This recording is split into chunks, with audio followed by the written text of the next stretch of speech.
Hello students, कैसे हैं आप सभी। बहुत बहुत स्वागत करती हूं मैं आप सभी का मैग्नेट ब्रेन्स हिंदी मीडियम में। प्यारे बच्चों, ये आशा भी करती हूं कि आप सभी स्वस्थ होंगे, खुश होंगे, प्रसन्नचित्त होंगे और बहुत खुश होकर वीडियो देख रहे होंगे। अच्छा बताओ, कैसे हो? ये तो मैंने उम्मीद की, ये तो मुझे आशा है कि आप अच्छे हैं, स्वस्थ हैं, खुश हैं। अब आप भी बताओ, क्या आप खुश हैं? हाँ, अच्छे से वीडियो देख रहे हैं, समझ में आ रहा है? लाली मैडम जो पढ़ा रही हैं वो समझ में आ रहा है बच्चों को? बोलो रे, कुछ तो बोलो। हिंदी में आपको कहाँ कहाँ कठिनाई आ रही है, कहाँ आप व्याकरण हो, या अभी तो जैसे हम पाठ्य पुस्तक पढ़ रहे हैं, आगे हम व्याकरण भी पढ़ेंगे, लेकिन जो भी कविताएं या जो भी हम कहानी पढ़ रहे हैं उसमें सब कुछ अभी तक समझ में आया? 3 पाठ हमारे कंप्लीट हो चुके हैं। आज मैं लेकर आई हूँ आपके लिए आपकी ही हिंदी पाठ्य पुस्तक किसलय भाग 3 का पाठ 4। नाम है बाल गोविंद भगत, लिखा है राम वृक्ष बेनीपुरी जी ने। अब बाल गोविंद भगत कौन थे, किस तरह का उनका जीवन यापन था, कुछ तो अलग होगा, तभी तो पाठ्यक्रम में शामिल किया गया है। तो चलिए चलते हैं। बाल गोविंद भगत जी के जीवन के बारे में जानने से पहले हम जानते हैं राम वृक्ष बेनीपुरी जी के जीवन के बारे में। नाम तो आपने सुना ही होगा, राम वृक्ष बेनीपुरी। जन्म 23 दिसंबर 1899। कब हुआ? 23 दिसंबर 1899। जन्म स्थान बेनीपुर, मुजफ्फरपुर, बिहार। बेनीपुर, मुजफ्फरपुर, बिहार। भाषा खड़ी बोली और हिंदी भाषा। किसकी बात कर रहे हैं हम? पाठ 4। पाठ 4 के लेखक कौन? राम वृक्ष बेनीपुरी। पाठ का नाम क्या? बाल गोविंद भगत। जन्म कहाँ हुआ? बेनी, मुजफ्फरपुर, बिहार में। कब हुआ? 23 दिसंबर 1899। ठीक है। भाषा कैसी थी? खड़ी बोली हिंदी। ठीक है। विषय गद्य, पद्य, नाटक और उपन्यास। वे गद्य भी लिखते थे, उन्होंने पद्य भी लिखे और उपन्यास भी। साहित्य काल किस काल के हैं? क्या वे भक्ति काल के हैं? क्या वे वीरगाथा काल के हैं? आदि काल के हैं, वीरगाथा काल के हैं, भक्ति काल के हैं, आधुनिक काल के हैं, नई कविता, छायावाद, कब के हैं? तो राम वृक्ष बेनीपुरी जी आधुनिक काल के साहित्यकार माने जाते हैं। रचनाएं, उनकी रचनाएं याद रखना। माटी की मूर्तें, जंजीरें और दीवारें, मील के पत्थर, चिता के फूल, ये उनकी मुख्य रचनाएं हैं।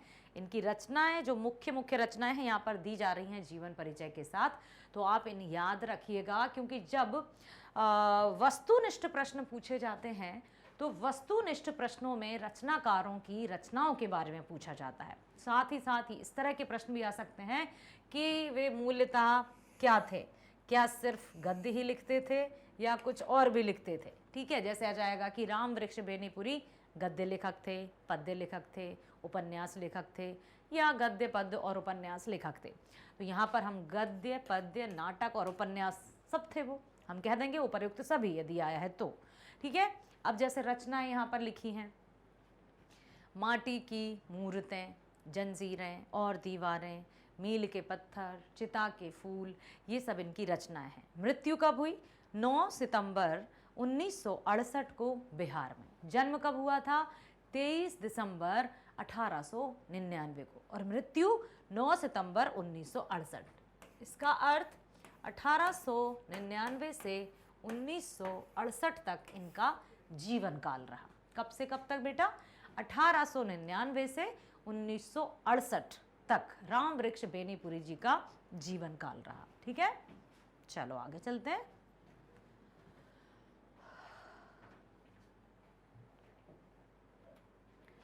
अब देखो कि इस पाठ में हम पढ़ने क्या वाले हैं। इस पाठ में हम किसी ऐसे व्यक्ति के जीवन, उसके सिद्धांत, उसकी दिनचर्या के बारे में जानने वाले हैं जो हमें भरपूर प्रेरणा देगी, जो हमें भरपूर सीख देगी, जो हमें समय का सदुपयोग करके बिल्कुल कर्मठता की ओर ले जाएगी। राम वृक्ष बेनीपुरी रचित रेखा चित्र बाल गोविंद भगत धर्म के इस मर्म का उद्घाटन करता है। धर्म के रूप में मर्म का मतलब ऐसा नहीं कि धर्म में जो कुछ बड़ी बड़े जटाजूट रख लिए, बड़े बड़े बाल रख लिए, चोला गेरुआ धारण वस्त्र धारण कर लिए, जंगल में निवास करने लगे और रुद्राक्ष पहनकर हाथ में कमंडल, अलख निरंजन, शब्दों को भंजन, ले आओ बेटी दान दक्षिणा करो। इसका मतलब ये नहीं है। साधु संत या धर्म का अर्थ क्या है, अभिप्राय क्या है, राम वृक्ष बेनीपुरी जी ने बाल गोविंद भगत के जीवन से संबंधित इस पाठ की रचना करके बहुत अच्छे से उद्घाटन किया है। क्या किया है? धर्म के इस मर्म का उद्घाटन किया है कि धर्म पालन आडंबरों या अनुष्ठानों के निर्वहन में नहीं बल्कि आचरण की पवित्रता और शुद्धता में है। अब इस बात को आप आजीवन याद रखना, जीवन भर याद रखना कि जो धर्म है वो क्या है, धर्म का पालन किसे कहेंगे। तो धर्म पालन आडंबरों या अनुष्ठानों में नहीं है। आवश्यक नहीं कि उसी को हम धार्मिक प्रवृत्ति का कहेंगे जिसने यज्ञ करा रहे हैं, जो हवन करा रहे हैं, जो पैदल यात्रा कर रहे हैं, जो दान दक्षिणा कर रहे हैं। तो इससे क्या तोला जाता है इस समाज में कि अरे कितने बड़े दानी हैं, सच में कितने मतलब पूजा अर्चना यज्ञ हवन करते हैं, कितना दान देते हैं। तो यहाँ पर राम वृक्ष बेनीपुरी जी ने इन सब का खंडन किया है। धर्म पालन आडंबरों या अनुष्ठानों के निर्वहन में नहीं बल्कि आचरण की पवित्रता और शुद्धता में है। अपने आचरण को शुद्ध रखिए, अपने चरित्र को पवित्र रखिए, वही सबसे बड़ा धर्म है। ठीक है। नायक बाल गोविंद भगत गृहस्थ हैं। अब इस पाठ के जो नायक मतलब क्या होता है, हीरो, नायक नहीं भाई, खलनायक की बात नहीं कर रहे हैं हम। यहाँ पर एक हीरो, एक ऐसे व्यक्ति की बात कर रहे हैं जो गृहस्थ तो हैं लेकिन साधु भी हैं। हाँ, अब अक्सर साधु किसे कहते हैं? अब देखो यहाँ पर एक ऐसे नायक बाल गोविंद भगत जो गृहस्थ हैं, उनकी वेशभूषा भी साधुओं जैसी नहीं है, लेकिन उनकी दिनचर्या और निर्णय मनुष्यता की सच्ची और सही परिभाषा रचने में सहायक है। इस पाठ के माध्यम से आप एक नई गद्य विधा रेखा चित्र की विशेषताओं और रूप से भी परिचित होंगे। बिल्कुल, आपके मन में ये अवश्य प्रश्न उठा होगा कि मैडम रेखा चित्र क्या होता है? हमने कविताएं पढ़ी, हमने दोहे पढ़े, हम चौपाइयाँ भी जानते हैं, ठीक है, लेकिन रेखा चित्र क्या होता है? तो रेखा चित्र क्या होता है ये आप इस पाठ को पढ़कर सुनकर बहुत अच्छे से अनुमान लगा सकते हैं, समझ में भी आएगा। जब किसी व्यक्ति के जीवन पर आधारित, उसकी दिनचर्या, उसके आचार, उसके व्यवहार पर आधारित किसी एक व्यक्ति पर रचना की जाती है, उसके आचरण पर, उसके गुणों पर, तो उसको रेखा चित्र के अंतर्गत रखा जाता है। तो इसकी विशेषताओं से भी आप परिचित हो जाएंगे। आओ चलते हैं हम कि कौन थे बाल गोविंद भगत। आपकी पाठ्य पुस्तक में दिया है क्या उनका चित्र? मंझोले कद के थे। अच्छे से सुनना, अच्छे से सुनोगे तो बहुत आनंद भी आएगा और आपको समझ में भी आएगा। साथ ही साथ लेखक ने जो रेखा चित्र यहाँ पर खींचा है कि हम कोई कहानी नहीं पढ़ रहे, हम कोई कविता नहीं पढ़ रहे हैं, हम कोई चौपाई नहीं पढ़ रहे हैं, हम कोई दोहा भी नहीं पढ़ रहे हैं। हम क्या पढ़ रहे हैं? हम पढ़ रहे हैं रेखा चित्र। क्या होता है रेखा चित्र? जब आप इसको ध्यान से सुनोगे तब समझ में आएगा, ध्यान से समझोगे तब समझ में आएगा कि किसी एक व्यक्ति के जीवन में जुड़ी हुई समस्त घटनाओं को, उसके आचरण को, उसके व्यवहार को शामिल करके जब एक रचना की जाती है, एक ही व्यक्ति को केंद्र बिंदु मानकर जब रचना की जाती है तो उसको रेखा चित्र कहते हैं। बाल गोविंद भगत मंझोले कद के गोरे चिट्ठे आदमी थे। अब एक ऐसे गृहस्थ साधु के बारे में बात की जा रही है जिन ये की संपूर्ण पाठ या जो रेखा चित्र है उन्हीं पर आधारित है, वही कहानी के नायक हैं। बाल गोविंद भगत मझोले कद के गोरे चिट्ठे आदमी थे। आयु कितनी थी? 60 वर्ष से ऊपर के ही होंगे। बाल भी पक गए थे। कहते ना भाई हमने अपने ये बाल कोई धूप में सफ़ेद नहीं किए हैं। हाँ भाई मेरे नहीं दिख रहे हैं, अभी काले काले दिख रहे होंगे आपको, लेकिन ये जो थे बाल गोविंद भगत वो थे 60 वर्ष से ऊपर के व्यक्ति। बाल पक गए थे, लंबी दाढ़ी या जटाजूट नहीं रखते थे। जैसे अक्सर हमने क्या देखा है बेटा, जो साधु संत रहते हैं उनकी बड़ी सी दाढ़ी रहती है, ठीक है, और जटाजूट लटकाए रहते हैं और धारण किए रहते हैं, कुछ ऐसा जूड़ा सा भी बांधे रहते हैं। अब पेंटिंग में मत जाना, भावनाओं पर जाना। और हाथ में रखे रहते हैं एक कमंडल इस तरह से, और कहीं कुछ है तो कहीं कुछ। इसको दाढ़ी समझना आप, हाँ मूछ भी समझना है इसको। तो इस तरह से लंबा सा इस तरह से कहीं तिलक धारण की। अब बताओ, इधर देखो, लग रहा है ना साधु जैसी? अरे वाह लाली मैडम ने तो ड्राइंग बना दी। भाई मुझे ड्राइंग नहीं आती, देखो फिर भी बना दी। तो यहाँ पर जो बाल गोविंद भगत हैं उनकी आयु कितनी है? 60 वर्ष से ऊपर की। बाल पक गए हैं, लेकिन उनका हुलिया ऐसा नहीं है। वे लंबी लंबी दाढ़ी नहीं रखते थे, ठीक है, लंबी दाढ़ी या जटाजूट नहीं रखते थे, किंतु हमेशा उनका चेहरा सफेद बालों से जगमग किए रहता। कि ना तो एकदम ऐसा नहीं कि भाई क्लीन ही रखते होंगे, थोड़ी थोड़ी हल्की हल्की फुल्की दाढ़ी थी, सफ़ेद सफ़ेद बाल थे। तो यही बताया कि लंबी लंबी दाढ़ी नहीं रखते थे, लेकिन हाँ उनकी जो लंबी दाढ़ी है वो नहीं रखते थे, लेकिन हमेशा उनका चेहरा सफ़ेद बालों से जगमग किए रहता। अर्थात हल्की फुल्की दो दाढ़ी रहती थी उनके चेहरे पर, वो भी एकदम सफ़ेद, क्योंकि 60 वर्ष से ऊपर उनकी आयु थी। कपड़े बिल्कुल कम पहनते थे, ठीक। कमर में एक लंगोटी मात्र और सिर में कबीर पंथियों की कनफटी टोपी। कपड़े कम पहनते थे, लंगोटी लगाते थे। एक कबीरदास जी का चित्र आपने देखा होगा जिसमें टोपी लगाए रहते हैं कबीरदास जी, तो वो कबीरदास जी की भांति कनफटी टोपी लगाते थे। जब जाड़ा आता था, जाड़ा किसे कहते हैं? जाड़ा आ गया, जाड़ा मतलब होता है सर्दी का मौसम, ठीक है। जाड़ा मतलब क्या होता है बेटा? सर्दी। तो जब जाड़ा आता तो एक काली कमली ऊपर से ओढ़े रहते, मस्तक पर हमेशा चमकता हुआ रामानंदी चंदन, जो नाक के छोर से ही औरतों के टीके की तरह शुरू होता, यहाँ से लेकर बिल्कुल यहाँ से लेकर बड़ा सा तिलक लगाते थे वो। गले में तुलसी की जड़ों की बेडोल माला बांधे रहते थे, गले में तुलसी की माला भी पहने रहते थे, चंदन लगाया करते थे, जटाजूट नहीं रखते थे। ऊपर की तस्वीर, अब देखो, अब ऊपर की तस्वीर मतलब ये जो हम पढ़ चुके हैं, इससे ये नहीं माना जाए कि बाल गोविंद भगत साधु थे। अर्थात उनको कोई भी देखकर ये नहीं कह सकता था कि ये साधु हैं, जबकि ऐसा हुलिया होता तो ज़रूर कोई भी देख कर कह देता कि ये साधु हैं। भले ही उनके अंदर चाल चलन चरित्र आचरण सब कुछ एकदम काला हो, लेकिन ऊपर से तो वो बड़े साधु दिखाई देते। हाँ ठीक, लेकिन बाल गोविंद भगत जी को देखकर कोई भी नहीं कहता था कि ये साधु होंगे, क्योंकि ना तो वो बड़ी बड़ी जटाजूट रखते थे, ना ही वो इस तरह का चोगा पहनते थे। ठीक, तो यहाँ पर यही बताया कि ऊपर की तस्वीर से ये बिल्कुल नहीं माना जा सकता कि बाल गोविंद भगत साधु थे, जबकि साधु शब्द सुनते ही हमें कुछ ऐसा हुलिया दिखाई देता है। समझने की कोशिश करना, भावनाओं को समझना, चित्र नहीं आता है बनाना, ठीक है। तो ऊपर की तस्वीर से ये बिल्कुल नहीं कहा जा सकता कि बाल गोविंद भगत साधु थे, नहीं, बिल्कुल गृहस्थ।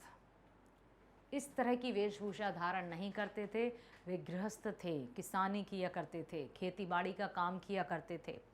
उनकी गृहिणी की तो मुझे याद नहीं। यहाँ पर राम वृक्ष बेनीपुरी जी ने उनके बारे में ही पाठ की रचना की है, तो अब वो यही कह रहे हैं कि उनकी गृहिणी के बारे में तो मुझे नहीं पता, लेकिन हाँ एक बेटा था उनका, उनके बेटे और पतोहू को तो मैंने देखा था। अब ये जो रेखा चित्र, समझते जाना कि रेखा चित्र किसे कहते हैं, कोई कल्पना में लिखी हुई कहानी रेखा चित्र नहीं है। लेखक रामवृक्ष बेनीपुरी जी ने स्वयं अपने आंखों से बाल गोविंद भगत को देखा, उनकी दिनचर्या को देखा, उनकी घर में किस तरह का माहौल रहता है, कौन था कौन नहीं था, उससे भली भांति लेखक परिचित थे। उनके बेटे और पतोहू को मैंने देखा था। पतोहू मतलब बेटे की पत्नी, बहू जिसको कहते हैं, ठीक है, पुत्रवधू। थोड़ी खेतीबाड़ी भी थी, एक अच्छा साफ सुथरा मकान भी था। गांव में तो एकदम बिल्कुल ऐसे नहीं कि एकदम खरे थे, व्यवहार में खरे थे, काम करने में समर्पित रहते थे। तो यहां पर किंतु खेती-बाड़ी करते, परिवार रखते भी बाल गोविंद भगत साधु थे। परिवार भी था, खेती-बाड़ी भी करते थे और इस तरह का जटाजूट भी नहीं रखते थे, फिर भी साधु थे। क्यों, कैसे साधु थे? वो कैसे साधु थे? वो थे गृहस्थ साधु। साधु की सभी परिभाषाओं में खरे उतरने वाले, अर्थात कुछ साधु होते हैं जो सिर्फ दिखावे के साधु, लेकिन मन में राम बगल में छुरी, बाबा तेरी नियत बुरी, कुछ इस तरह के रहते हैं, लेकिन वे थे सच्चे अर्थों में साधु। साधु की सभी परिभाषाओं में खरे उतरते, अर्थात साधु अर्थात संत का अर्थ क्या होता है बेटा? संत मतलब सच्चा, संत मतलब जिसके मन में शुद्ध भावनाएं हों, जो अपने मन, कर्म और वचन से एक हो, ठीक है। संत मतलब सच्चा, जो मन, कर्म और वचन से एक हो, जिसका कहना कुछ और, कथनी कुछ और, करनी कुछ और, ऐसा नहीं हो जो कह दिया जो करना है। दूसरों को भाषण देने पर यकीन ना करने वाले, पहले करेंगे, लोग उनको देखकर स्वयं उनका अनुसरण करेंगे। तो सभी परिभाषाओं में खरे उतरते। अब सुनो यहाँ पर कि उनके आदर्श कौन थे, वो किसको अपना आदर्श मानते थे, किसको अपना ईश्वर मानते थे। तो वे कबीर को साहब मानते थे। साहब मतलब परमात्मा। उन्हीं के गीतों को गाते, उन्हीं के आदेशों पर चलते। अब आदेश मतलब ऐसा तो है नहीं कि कबीरदास जी आते होंगे और कहते होंगे कि बाल गोविंद भगत ऐसा करो तो वो ऐसा करने लगे, बाल गोविंद भगत वैसा करो तो वो वैसा करने लगे। साधु मतलब उनके आदेशों पर चलते थे, मतलब आदर्शों पर। जिस तरह का व्यवहार कबीरदास जी का था, जिस तरह से वो किसी भी धर्म, जाति, हिंदू, मुस्लिम, सिख, ईसाई, इसमें भेदभाव नहीं करते थे, सिर्फ अपने कर्म के प्रति पूरी तरह से समर्पित थे, उसी तरह से कबीरदास जी के जो आदर्श थे उन्हीं पर बाल गोविंद भगत भी चलते थे। कभी झूठ नहीं बोलते थे। अब देखो कौन कौन से थे उनके आदर्श, कौन से थे? झूठ नहीं बोलते थे, खरा व्यवहार रखते थे, किसी से भी दो टूक बात करने में संकोच नहीं करते थे। सच है तो सच है, सांच को आंच कैसी। ना किसी से खामखा झगड़ा मोल लेते, किसी की चीज नहीं छूते, ना बिना पूछे व्यवहार में लाते। ऐसा नहीं कि कुछ भी है तो किसी का भी उठाया और इस्तेमाल करने लगे। इससे अपने अंदर का जो, या हम कहें कि हमारा मान सम्मान स्वयं का, जिसको स्वाभिमान कहते हैं, वो कहीं ना कहीं धूमिल हो जाता है। तो किसी की चीज ना तो छूते और ना ही बिना पूछे इस्तेमाल में लाते थे या व्यवहार में लाते। इस नियम को कभी कभी वे इतनी बारीकी से निभाते थे कि लोगों को कुतूहल होता कि यार कितना, मतलब कैसे करते हैं, आश्चर्यचकित हो जाते थे सब। कभी वह दूसरे के खेत में शौच के लिए भी नहीं बैठते। बेटा बात कब की है? 1899 से 1968 के बीच की, ठीक है। कब की बात है?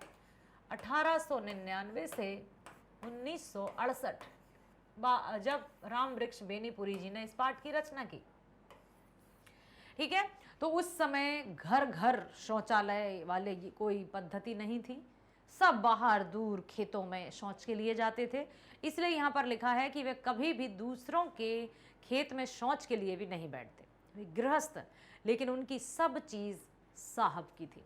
थे तो वे गृहस्थ, लेकिन व्यवहार में खरे, सच्चा व्यवहार, किसी की भी चीज़ का या किसी की वस्तु का को व्यवहार में नहीं लाते थे। जो कुछ खेत में पैदा होता सिर पर लाद कर उनके पास थोड़ा सा खेत भी था, ठीक है। सिर पर लाद कर पहले उसे वे साहब के दरबार में ले जाते थे, जो उनके घर से 4 कोस दूर था। याद रखना, एक कोस में लगभग 1.5 किलोमीटर रहते हैं, ठीक। तो आप ये समझ लो कि 6 किलोमीटर मान लो लगभग। तो उनके पहले जो भी उनकी खेती बाड़ी से उपज होती थी, वे क्या करते थे, पहले उसको ले जाते थे। कबीर दास की जो मठ रहते थे, साहब के दरबार में ले जाते थे।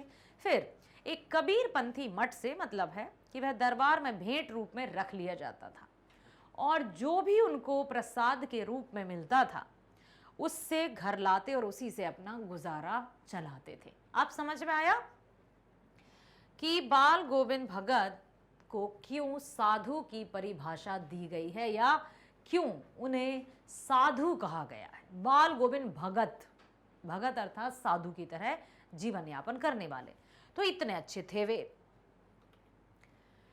इन सब के ऊपर मैं तो मुग्ध था, उनके मधुर गान पर जो सदा सर्वदा ही सुनने को मिलते। अब लेखक रामवृक्ष बेनीपुरी जी ने यह भी बताया है कि व्यवहार में इतनी सच्चाई, इतना खरापन, उसके साथ ही उनका मधुर गान, आहा, मजा आ जाता था। लेखक ने लिखा है ना भाई, मैं तो उनके मधुर गान पर मुग्ध था। जब वे खेत में धान की रोपाई चल रही होती थी, तब जब वे अपने खेत में, सभी लोग जब खेत में धान की रोपनी करते थे, तब क्या होता था देखो। कबीर के वे सीधे साधे पद जो उनके कंठ से निकलकर सजीव उठते। आषाढ़ की रिमझिम है, समूचा गांव खेतों में उतर पड़ा है, कहीं हल चल रहे हैं, कहीं रोपनी हो रही है। आप सबने तो खेत देखे ही होंगे, और धान को जब बोया जाता है, रोपनी की जाती है, तो बिल्कुल पंक्तिबद्ध तरीके से की जाती है ना बेटा, देखा है ना आपने। कौन कौन ने धान की खेती देखी है, मुझे बताओ जरा, जल्दी से बताओ। धान की जो रोपनी होती है वो कतारबद्ध तरीके से होती है, पंक्तिबद्ध तरीके से होती है, आपने देखी है? प्लीज प्लीज प्लीज जल्दी बताएं मुझे। बिल्कुल पंक्तिबद्ध तरीके से धान की खेती लगाई जाती है। तो जब स्त्रियां पुरुष खेतों में धान की रोपनी कर रहे होते थे, तब इस तरह से ये क्यारियां बनी रहती हैं, ठीक है।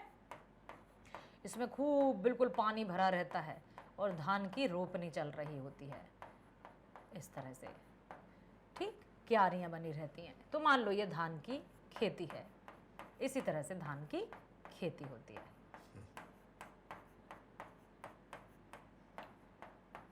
ऐसे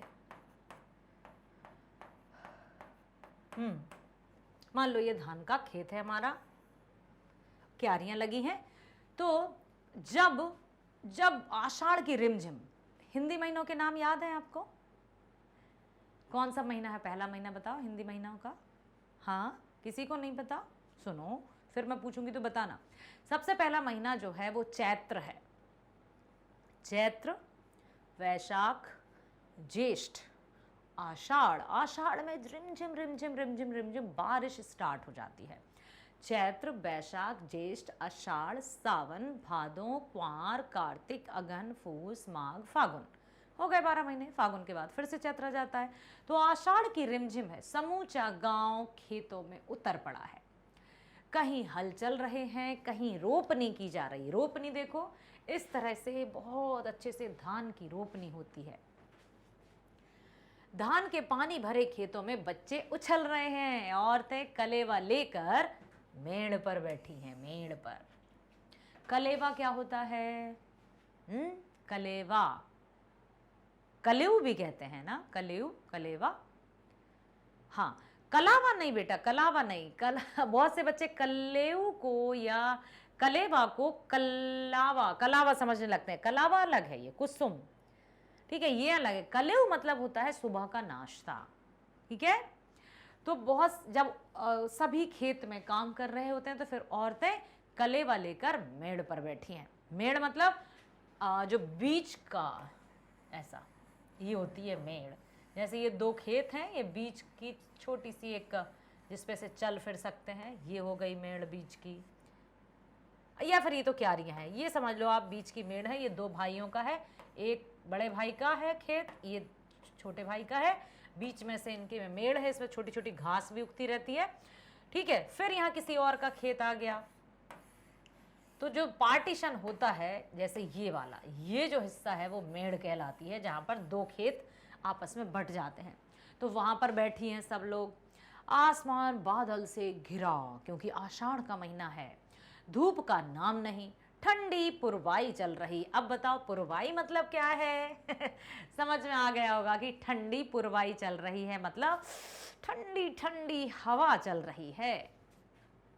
ऐसे ही समय आपके कानों में एक स्वर तरंग झंकार सी कर उठी। यह क्या है? यह कौन है? ये पूछना ना पड़ेगा। बाल गोविंद भगत समूचा शरीर कीचड़ में लिथड़े अपने खेत में रोपनी कर रहे हैं। बाल गोविंद भगत बिल्कुल कीचड़ में लथपथ होकर अपनी धान की रोपनी कर रहे हैं। क्या मैं इसको हरे रंग से कर दूं तो अच्छी दिखाई देगी ना? हाँ, ओके, ठीक है। तो इस तरह से हम थोड़ा सा इसको हरा हरा कर दें तो ये धान की खेती हमारी अच्छी दिखेगी। इस तरह से बाल गोविंद भगत धान की रोपनी कर रहे हैं। दिखाई दे रहा है?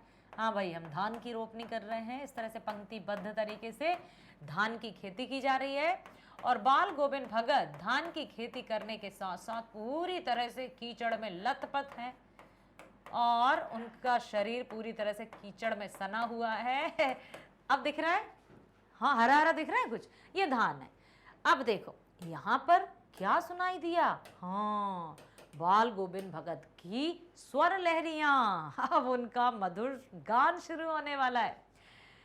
पूछना, बाल गोविंद भगत समूचा शरीर कीचड़ में लिथड़े अपने खेत में रोपनी कर रहे हैं। उनकी उंगली एक एक धान के पौधे को पंक्तिबद्ध, पंक्तिबद्ध मतलब एकदम पूरा लाइन से पंक्तिबद्ध खेत में बिठा रही है। उनका कद एक एक शब्द को संगीत के जीने पर चढ़ाकर कुछ को और ऊपर स्वर्ग की ओर भेज रहा है और कुछ को इस पृथ्वी की मिट्टी पर खड़े लोगों के कानों की ओर। मतलब यहाँ पर राम वृक्ष बेनीपुरी जी ने बाल गोविंद भगत जी के जो सास्वर संगीत है, जिस तरह के वो गीत गाते थे, उसकी उन्होंने प्रशंसा की है कि जब वे गीत गाते थे ना, एक एक शब्द को संगीत के जीने पर चढ़ाकर, जीना मतलब सीढ़ियां, जीना सुना है? जीने पर चढ़कर जाओ बेटा, जीने पर चढ़कर जाओ। जीने मतलब जीवन नहीं बेटा, जीने पर चढ़कर जाओ मतलब सीढ़ियों पर। तो एक एक शब्द को संगीत के जीने पर चढ़ाकर कुछ को ऊपर स्वर्ग की ओर भेज रहे हैं। इतना सुंदर गीत। और कुछ को इस पृथ्वी की मिट्टी पर खड़े लोगों के कानों में। और जो भी उनके संगीत को सुनता मंत्र मुग्ध हो जाता। ऐसा गीत, इतना अच्छा स्वर कि मानो साक्षात कबीर दास जी ही आ गए हों।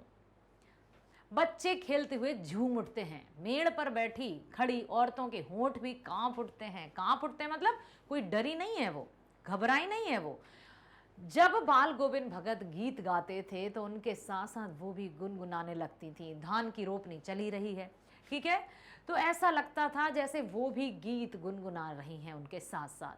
हलवाओं के पैर ताल पर उठने लगते थे।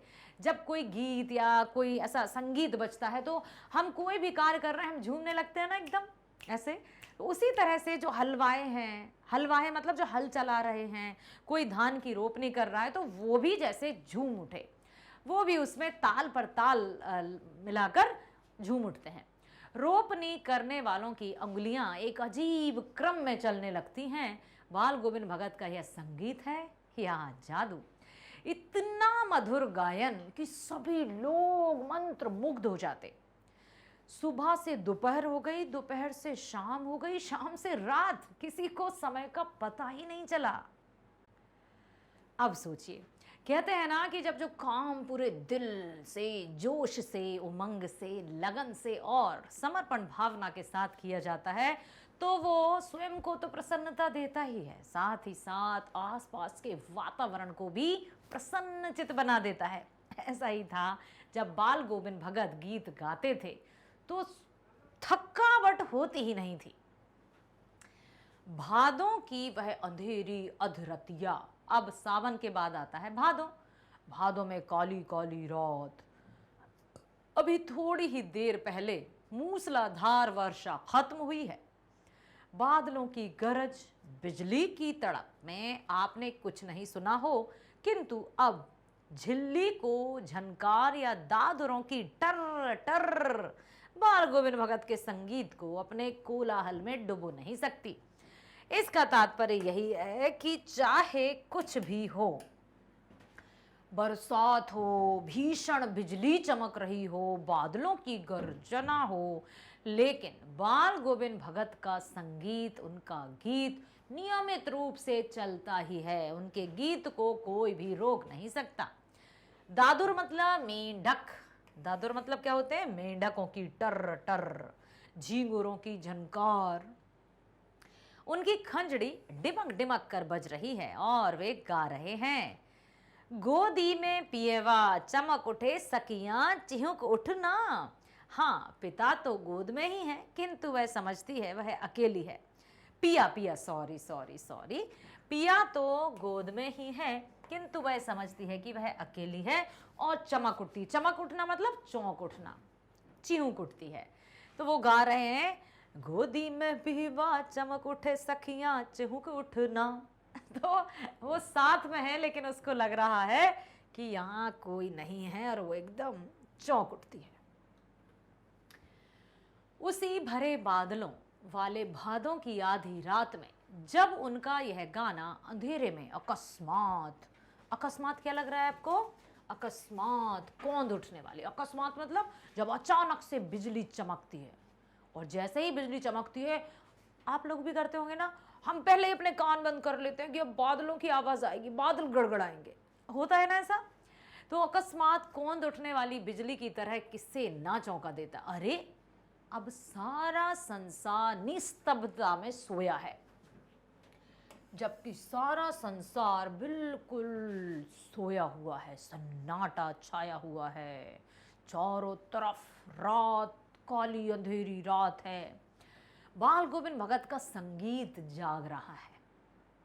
उस समय भी बाल गोविंद भगत का संगीत जाग रहा है, अर्थात बाल गोविंद भगत मधुर गीत गा रहे हैं। तेरी गठरी में लागा चोर मुसाफिर जाग जरा। अब खंजड़ी भी रहती थी उनके हाथ में। खंजड़ी कुछ इस तरह की रहती है, डपली की तरह, गोल गोल समझना इसको, और इसमें कुछ इस तरह की ये लगे रहते हैं जस्ते टीन के। तो जो ढपली रहती है उसमें ये नहीं लगे रहते बजने वाले, खंजड़ी में ये बजते हैं। देखा है अपना? तेरी गठरी में लागा चोर मुसाफिर जाग जरा। और अच्छे से गाते होंगे, मुझे क्या पता, मतलब गाना सुना नहीं है इसलिए क्षमा करना, लेकिन यहाँ पर वो गाए रहे। अब आया कार्तिक, कातक का महीना आया, जब आती है दिवाली, और कार्तिक के महीने में किटकिटाने, दांत किटकिटाने वाली सर्दी। प्रभातियां शुरू हुई जो फागुन तक चला करती थी। कब से? कार्तिक, अघन, फूस, माघ, फागुन, 5 महीने तक। इन दिनों वह सवेरे ही उठते, ना जाने किस वक्त जागकर वह नदी स्नान को जाते, गांव से 2 मील दूर, और वे हमेशा नदी स्नान पर जाते थे जो कि गांव से दूर था। ठीक है, चाहे सर्दी हो, कहा ना कि उनकी जो दिनचर्या थी वो इतनी तगड़ी थी, इतनी पक्की थी कि सर्दी हो, गर्मी हो या भीषण बरसात, उन्हें नदी पर स्नान करने के लिए जाना है तो जाना है, उन्हें कोई नहीं रोक सकता था। ठीक है, ना जाने किस वक्त जगकर वह नदी स्नान को जाते, गांव से 2 मील दूर, वहां से नहा धोकर लौटते और गांव के बाहरी पोखरे के ऊंचे भिंडे पर, ऊंचा भिंडा मतलब जो जमीन से उठा हुआ थोड़ा सा स्थान, अपनी खंजड़ी, फिर यही खंजड़ी है, बजा बजा कर गाते इसको बेहतरीन तरीके से, और अपने गाने टेरने लगते, गाने आलापने लगते। मैं शुरू से ही देर तक सोने वाला हूं, किंतु एक दिन माघ की उस दांत किटकिटाने वाली भोर में भी उनका संगीत मुझे पोखरे पर ले गया था। अब यहाँ पर लेखक स्वयं, जी हाँ, उन्होंने अपने साथ जो घटित घटनाएं हैं वही यहाँ पर सजीव रूप से चित्रित की हैं, तभी तो इसमें इतनी सजीवता है। यदि कहीं कल्पना होती, काल्पनिकता होती, तो इतना हम भी उसमें इन्वॉल्व नहीं हो पाते, हम भी उसमें शामिल नहीं हो पाते। लेखक कह रहे हैं ना कि यूं तो मैं देर रात तक सोने वाला हूं, अर्थात जब देर से सोऊंगा तो देर में ही जागूंगा, लेकिन एक दिन माघ, कार्तिक अग्गन फूस माघ, माघ की दांत किटकिटाने वाली भोर में भी उनका संगीत मुझे पोखरे पर ले गया। इतना मधुर संगीत कि मैं खिंचा चला आया, मतलब मैं उनके संगीत को सुनने वहां चला गया। अभी आसमान के तारों के दीपक बुझे नहीं थे, मतलब सूर्योदय से पहले करीब 3-4 बजे रात में, हाँ, पूरब में लोही लग गई थी। मतलब पूरब दिशा में लोही लगना मतलब लालिमा छा जाना कि सुबह होने वाली है, उषा काल जिसको कहते हैं, लोही लगना। पूरब में लोही लग गई थी जिसकी लालिमा को शुक्र तारा और बढ़ा रहा था। खेत, बगीचा, घर, सब पर कुहासा छा रहा था, थोड़ा अंधकार सा था। सारा वातावरण अजीब रहस्य से आवृत मालूम पड़ता था। उस रहस्यमय वातावरण में एक कुश की चटाई पर पूरब मुंह काली कमली ओढ़े बाल गोविंद भगत अपनी खंजड़ी लिए बैठे थे। पूरब मुंह, कुश की चटाई, काली कमली ओढ़े बैठे थे। उनके मुंह से शब्दों का तांता लगा था, बिल्कुल तारतम्यता के साथ वे गाए जा रहे थे। उनकी उंगलियां खंजड़ी पर लगातार चल रही थीं।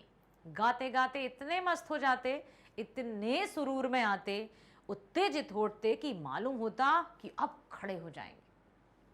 कमली तो बार बार सिर से नीचे सरक जाती। मैं जाड़े से कप कपा रहा था, लेकिन किंतु तारे की छांव में भी उनके मस्तिष्क के श्रम बिंदु जब तब चमक पड़ते। श्रम बिंदु क्या कि किटकिटाती, दांत किटकिटाने वाली सर्दी में भी जब वो गाते थे, तो अब जब हम कोई काम करते हैं, जुनून से कार्य करते हैं, वो भी खंजड़ी बजाना, गाना गाना, शक्ति लगती है, ताकत लगती है, तो पसीना आ जाता उनके माथे पर उस सर्दी में भी। तो यहाँ पर लिखा है ना, मस्तक के श्रम बिंदु, मेहनत, गायन कोई ऐसा ही नहीं हो जाता। जब रियाज किया जाता है, जब गाया जाता है, तो पसीना पसीना होठता है व्यक्ति। तो यही बताया है कि उनके उस तारे की मतलब देखो, किंतु तारे की छांव में भी उनके मस्तक के श्रम बिंदु जब तक चमक ही पड़ते थे कि धन्य है बाल गोविंद भगत जी। गर्मियों में उनकी संझा उस सबरी शाम को भी शीतल कर देती। अपने घर के आंगन में वे आसन जमा कर बैठ जाते और कुछ संगीत प्रेमी वहीं के गांव के आसपास बैठते थे, जमा हो जाते। खंजड़ी और करतालों की भरमार। करताल क्या? करताल, कर मतलब हाथ और ताल मतलब ये, तो यही होती है। कुछ उनकी खंजड़ी बजती, कुछ लोग करतल करते। एक पद बाल गोविंद भगत कह जाते, उसकी प्रेमी मंडली उसे दोहराती, जैसे जागिए कृपा निधान बंसी बन बोले, जागिए कृपा निधान भोर भये अंगना, बन में चेरैया बोली चुग्गा बोले अंगना। फिर बाकी के जो एक उदाहरण दे रही हूँ, इस तरह से वो गाते, दोहराते, फिर तहराते। धीरे धीरे स्वर ऊंचा होने लगता, एक निश्चित ताल, एक निश्चित गति से। उस ताल स्वर के चढ़ाव के साथ श्रोताओं के मन भी उठने लगते। धीरे धीरे मन तन पर हावी हो जाता। होते होते एक क्षण ऐसा आता कि बीच में खंजड़े लिए बाल गोविंद भगत नाचने लगते थे, झूमने लगते थे, और उनके साथ सबके तन और मन नृत्यशील उठते। सारा आंगन नृत्य और संगीत से ओतप्रोत हो जाता। सबके सब अपने स्थान पर नाचने लगते, झूमने लगते और पूरी तरह से तल्लीन होकर खो जाते इतने मधुर संगीत में। बाल गोविंद भगत की संगीत साधना का चरम उत्कर्ष देखिए, उनका समर्पण, उनका जो एक ईश्वर के प्रति जो भरोसा, परमात्मा ही सब कुछ है। कहने को तो हम सभी कहते हैं कि परमात्मा ही बड़ी शक्ति है, लेकिन कभी ना कभी हमारे मन में डर समा जाता है। डर जाते हैं, हम सहम जाते हैं, हम डरते हैं कि कभी ये डर, कहीं वो डर, कहीं मौत का डर, कहीं नौकरी छूटने का डर, कहीं इसका डर, कहीं उसका डर। लेकिन उनके मन में किसी तरह का कोई डर नहीं था, क्योंकि उन्हें पूर्ण रूप से भरोसा था। सिर्फ कहने के मात्र के लिए नहीं है, था। कैसे पता चला? उस दिन उनके संगीत का उत्कर्ष देखा गया जब उनके इकलौते बेटे की मृत्यु हुई। इकलौता बेटा जिस दिन मरा, इकलौता बेटा था कुछ सुस्त और बोधा सा, किंतु इसी कारण बाल गोविंद भगत उसे और भी मानते, क्योंकि वो सुस्त सा था, बोधा सा था, नॉर्मल नहीं था, उसका बहुत ख्याल रखते। उनकी समझ में ऐसे आदमियों पर ज़्यादा नज़र रखनी चाहिए या प्यार करना चाहिए, क्योंकि ये निगरानी और मोहब्बत के ज़्यादा हकदार होते हैं। बड़ी साध से उसकी शादी कराई थी, बहुत मतलब हाँ, उन्होंने बड़े शौक से अपने बेटे की शादी करवाई। पतोहू बहुत सुंदर, सुघड़, सुभग और सुशील, घर की पूरी प्रबंधिका बनकर भगत को बहुत कुछ दुनियादारी से निवृत्त कर दी। उसने जो पतोही थी वो बहुत अच्छी थी, बहुत ही सुशील थी, सुंदर थी, जिम्मेदार थी, और सारी मतलब घर की सारी जिम्मेदारी जो घरेलू जिम्मेदारियां हैं उसने अपने कंधों पर ले ली थी। किंतु अब देखिए, उनका बेटा बीमार है, इसकी खबर रखने की लोगों को कहाँ फुर्सत। किंतु मौत तो अपनी ओर सबका ध्यान खींचकर ही रहती है, और जब मौत आती है तो व्यक्ति खुद व खुद उस ओर चला जाता है और किसी को पता ही नहीं चलता। हमने सुना बाल गोविंद भगत का बेटा मर गया, कुतूहलवश उनके घर गए। अब यहां लेखक स्वयं बता रहे हैं, बेटा देखकर दंग रह गया। जब सुना कि उनका इकलौता बेटा मर गया तो वो बाल गोविंद भगत जी के घर पहुंचे, लेकिन देखकर वो दंग रह गए। क्या हुआ? उन्होंने बेटे को आंगन में एक चटाई पर लिटाकर एक सफेद कपड़े से ढक रखा है। वह कुछ फूल तो हमेशा ही रोपते रहते, उन फूलों में से कुछ तोड़कर उस पर बिखरा रखे हैं, फूल और तुलसी दल भी। सिरहाने एक चिराग जलाकर रखा है, सिरहाने मतलब समझते हो सिर की तरफ। दीपक जलाया, सामने जमीन पर आसन जमाए गीत गाए चले जा रहे हैं, अभी भी गीत गा रहे हैं, और वही पुराना स्वर, वही पुरानी तल्लीनता। ये कैसे? घर में पतोहू रो रही है, जिसे गांव की स्त्रियां चुप कराने की कोशिश कर रही हैं, जैसा कि स्वाभाविक होता है मनुष्य जीवन में।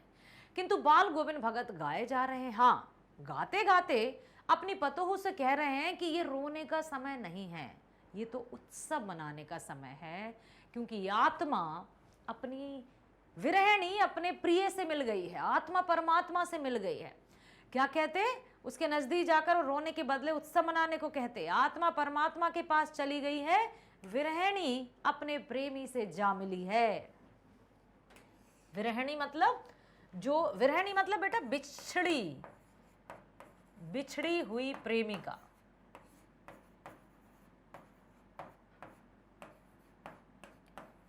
प्रेमिका कौन? आत्मा, ठीक, और प्रेमी कौन? परमात्मा।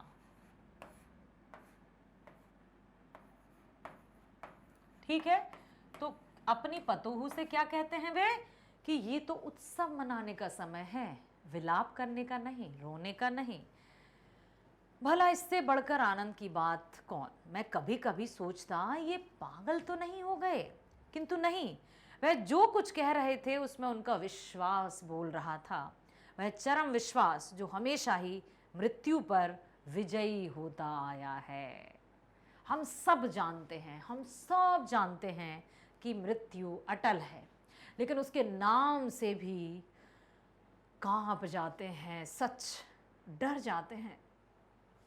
हमारे जो आपस में मोह के नाते हैं, जो संबंध हैं, जो रिश्ते हैं, इतने जुड़ जाते हैं कि हम मृत्यु को ग्रहण नहीं कर पाते। किसी अपने के बारे में तो हम कभी सोच कर भी रूह कांप जाती है, लेकिन वे देखिए उस परमात्मा पर भरोसा करके अपनी पतोहू को भी समझा रहे हैं। बेटे के क्रियाकर्म में तूल नहीं किया, और देखो कि वे क्यों अन्य लोगों से अलग थे, वे क्यों इतने महान थे कि उनके जीवन चरित्र को एक रेखा चित्र के माध्यम से पाठ्यक्रम अर्थात सिलेबस में शामिल किया। पतोह से ही आग दिलवाई उसकी, जबकि उस समय समाज घोर विरोधी था इन कार्यों के। अंतिम संस्कार बेटे का किससे करवाया? उसकी पत्नी से। किंतु ज्यों ही श्राद्ध की अवधि पूरी हो गई, पतोह के भाइयों को बुलाकर उसके साथ कर दिया और ये आदेश दिया कि इसका पुनर्विवाह करा देना। धन्य है बाल गोविंद भगत, दूसरी शादी, पुनर्विवाह। जबकि उस समय ये सब समाज में नहीं होता था, फिर भी उन्होंने उसके भाइयों को बुलवाया और कहा कि इसका पुनर्विवाह कराओ। बहू ने बहुत कहा कि मैं नहीं जाऊंगी आपको छोड़कर, आपकी आयु हो गई है, आपका खाने पीने का कौन ख्याल रखेगा। तो उन्होंने धमकी दे दी थी कि यदि तुम नहीं गई तो मैं घर छोड़कर चला जाऊंगा। तो उनके अंदर जो सच्चाई थी, जो प्रेम था, सच में अद्भुत। इधर पतोह रो रो कर कहती मैं चली जाऊंगी तो बुढ़ापे में कौन आपके लिए भोजन बनाएगा, बीमार पड़े तो कौन एक चुल्लू पानी देगा। मैं पैर पड़ती हूं, मुझे अपने चरणों से अलग मत कीजिए। लेकिन भगत का निर्णय अटल था, तू जा, नहीं तो मैं इस घर को छोड़कर चल दूंगा।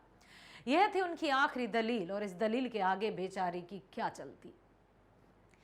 बाल गोविंद भगत की मौत उन्हीं के अनुरूप हुई। वह हर वर्ष गंगा स्नान करने जाते। स्नान पर उतनी आस्था नहीं रखते जितना संत समागम और लोक दर्शन पर पैदल। ठीक है, तो वो संतों के साथ बैठकर अच्छी संगति करते और हर वर्ष की भांति वो इस बार भी गंगा स्नान के लिए गए। ठीक है, पैदल जाते थे। करीब 30 कोस यार, 30 कोस बेटा, 30 कोस मतलब लगभग 45 किलोमीटर पैदल चलकर। साधु को संबल लेने का क्या हक, और गृहस्थ किसी से भिक्षा क्यों मांगे। लो, ना किसी से भिक्षा मांगकर खाते, जबकि अक्सर साधु क्या भिक्षाम देही, भिक्षा मांगकर खाते हैं। अतः घर से खाकर चलते तो फिर घर पर ही लौट कर खाते। रास्ते भर खंजड़ी बजाते, गाते, जहां प्यास लगती पानी पी लेते। 4-5 दिन आने जाने में लगते, किंतु इस लंबे उपवास में भी वही मस्ती, कुछ नहीं खाते थे किसी से लेकर। अब बुढ़ापा आ गया था, किंतु टेक वही जवानी वाली कि जो मन का जुनून था वो कभी कम नहीं हुआ। इस पार लौटे तो तबीयत कुछ सुस्त थी। खाने पीने के बाद भी तबीयत नहीं सुधरी। थोड़ा बुखार आने लगा, किंतु नेम व्रत तो वे छोड़ने वाले थे नहीं। बुखार आया, तबीयत खराब लगी, लेकिन फिर भी सूर्योदय से पहले उठना है, जागना है, 2 मील दूर नदी पर स्नान करने जाना है तो जाना है, सर्दी हो बरसात हो कुछ भी हो। वही दोनों जून गीत, स्नान, ध्यान, खेतीबाड़ी देखना। दिन दिन छीजने लगे, मतलब कमजोर होने लगे। उनका शरीर बहुत दुबला गया। लोगों ने नहाने धोने से मना किया, आराम करने को कहा, किंतु हंसकर टाल देते। उस दिन भी संध्या में गीत गाए, किंतु मालूम होता जैसे धागा टूट गया, माला का एक एक दाना बिखरा हुआ। भोर में लोगों ने जब गीत नहीं सुना तो जाकर देखा बाल गोविंद भगत नहीं रहे, सिर्फ उनका पिंजर पड़ा था। वे माटी छोड़कर जा चुके थे। इतनी नियम और इतनी कठिन कहेंगे दिनचर्या जो लोगों को आश्चर्य में डाल देती थी बेटा, लेकिन फिर भी उन्हीं पर तो इतिहास रचा जाता है जो कुछ ऐसा कार्य करते हैं। आइए देखते हैं शब्दार्थ। कमली का अर्थ है कंबल। कलेवा मतलब सुबह का जलपान, यात्रा करते समय साथ रखा गया भोजन। पुरवाई मतलब पूर्व की ओर चलने वाली हवा। अधरतिया आधी रात। खंजड़ी ढपली के ढंग का परंतु आकार में उससे छोटा एक वाद्य यंत्र। निस्तब्धता सन्नाटा सुनसान। लोही प्रातः काल की लालिमा। आवृत मतलब ढका हुआ। कुश एक प्रकार की नुकीली घास। बोदा लिखा है ना, उनका सुस्त सा था, बोदा सा था उनका बेटा, तो कम बुद्धि वाला। संबल मतलब सहारा। जीने जीने पर चढ़ी जा रही है, जीने मतलब सीढ़ी। पंजर मृत शरीर या लाश। सुभग सुंदर। ये याद करिएगा। आशा करती हूँ बहुत ध्यानपूर्वक आपने बाल गोविंद भगत पाठ को पढ़ा है, सुना है और समझा है कि यदि हम दिनचर्या का पालन बहुत अच्छे से करते हैं तो हमें सफल होने से कोई नहीं रोक सकता। यह बिल्कुल सच है। तो अपनी नियमित दिनचर्या का पालन कीजिए, अपने कर्म की ओर एकदम बिल्कुल एकाग्रचित रहिए और आगे बढ़िए। चलिए मिलते हैं नेक्स्ट वीडियो में। स्वस्थ रहना बच्चों, खुश रहना। Bye bye. Thank you so much.